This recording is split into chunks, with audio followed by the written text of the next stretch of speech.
नमस्कार। मैं मनुवादी ब्रिजेश कुमार मिश्र और आज बात करूंगा मैं उस विधेयक की जो देश के भ्रष्ट नेताओं की नाक में नकेल कसने के लिए देश के गृह मंत्री अमित शाह जी ने लोकसभा में प्रस्तुत किए हैं। ये विधेयक है प्रधानमंत्री के लिए, केंद्र के मंत्रियों के लिए, मुख्यमंत्रियों के लिए, राज्य के मुख्यमंत्रियों के लिए और मंत्रियों के लिए, केंद्र शासित प्रदेश के मुख्यमंत्रियों के लिए और उनके मंत्रियों के लिए कि अब आप जेल से सरकार नहीं चला सकते। अगर आप किसी अपराध में, भ्रष्टाचार में, बलात्कार में, गुंडागर्दी में, किसी भी मामले में 30 दिनों से अधिक जेल में रहेंगे, 30 दिन के पहले अगर आप इस्तीफा दे देते हैं तो ठीक है, नहीं तो स्वतः ही आप अयोग्य हो जाएंगे। 30 दिन के बाद आप जेल से सरकार नहीं चला पाएंगे। मतलब प्रहार कहां पर है कि आप जेल से, एक्चुअली क्या था कि पिछले दिनों देखा गया कि अरविंद केजरीवाल और आम आदमी पार्टी के कई मंत्री, खुद मुख्यमंत्री जेल से ही सरकार चला रहे थे।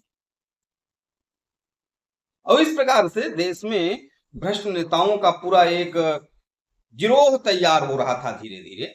मैं कहूंगा कि अब भी मैं कह रहा हूं, बिल्कुल निष्पक्ष रूप से कह रहा हूं कि अब भी लोकसभा हो, तमाम विधानसभाएं हो, इन जगहों पर अपराधियों का गिरोह ही है। मतलब अपराधी ही बैठे हैं ज्यादातर, वो चाहे लोकसभा हो, वो चाहे अलग अलग विधानसभाएं हो। तो इसका भी शुद्धिकरण होना चाहिए। खैर, अभी ये जो नियम है, बहुत ऐसा नहीं है कि बहुत कठोर नियम है। कुछ ऐसा बना दिया गया हो कि अपराधी जो हैं, जिनके ऊपर FIR हैं, जिनके ऊपर मामले चल रहे हैं, उनको निकालकर बाहर कर दिया जाएगा। जब आप जेल में रहेंगे तब के लिए है। अगर आप जेल में हैं और आपको जमानत नहीं मिलती है तो आप जेल से सरकार नहीं चला पाएंगे। ये विधेयक है। जैसे ही आप जेल से बाहर आएंगे, आप सरकार चला सकते हैं। ये भी है। तो मतलब ये है कि बहुत कठोर नियम नहीं है, लेकिन उसके बावजूद भी विपक्ष के लोग तिलमिलाए हुए हैं। उनके पेट में दर्द हो रहा है, मरोड़ हो रहा है इस विधेयक से। जबकि इस विधेयक के दायरे में सर्वाधिक किसी पार्टी का नेता आएगा तो वो भाजपा का नेता आएगा, क्योंकि प्रधानमंत्री किसका? भाजपा का। गृह मंत्री किसका? भाजपा का। मंत्री किसके? केंद्र के जो केंद्रीय मंत्री हैं वो भाजपा के हैं।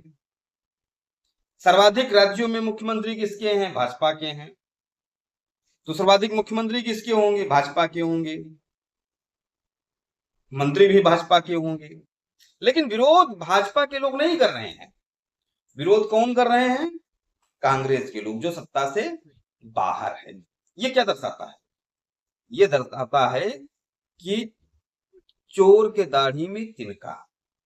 जो चोर हैं, जिनके मन में पाप है, पाप बैठा हुआ है, या फिर जिनको लगता है कि हम जेल जा सकते हैं, या फिर जिनको लगता है कि मंत्री बनने के बाद कुछ तो भ्रष्टाचार करने का अधिकार हमें मिलना चाहिए, वो विरोध कर रहे हैं।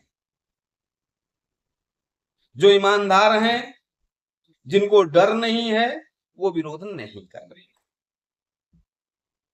इस राष्ट्र में अगर FIR हो जाती है और विक्टिम हो जाते हो आप, FIR होने पर भी नौकरी मिलना मुश्किल हो जाता है इस देश में। उस देश में मंत्री, विधायक मौज ले रहे हैं, कोई समस्या नहीं है उन्हें। तो इस प्रकार से पूरी प्रक्रिया चल रही है विरोध की, विपक्ष के द्वारा, जो एक शानदार विधेयक केंद्र की मोदी सरकार के द्वारा राष्ट्रहित में लाया गया है।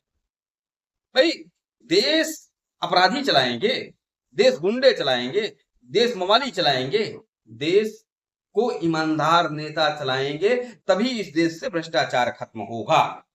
और भ्रष्टाचार को खत्म करने के लिए सर्वप्रथम जो देश का उच्च सदन है, निम्न सदन है, विधानसभाएं हैं, वो अपराधियों से मुक्त होंगी, तभी यह राष्ट्र भ्रष्टाचारियों से मुक्त होगा।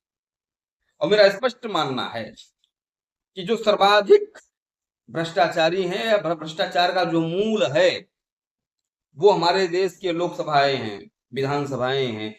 भ्रष्टाचार का मूल ही नेता है। ये अगर साफ हो जाएंगे, इनकी नीयत अगर साफ हो जाएगी, तो राष्ट्र सही मार्ग पर चलेगा। धन्यवाद।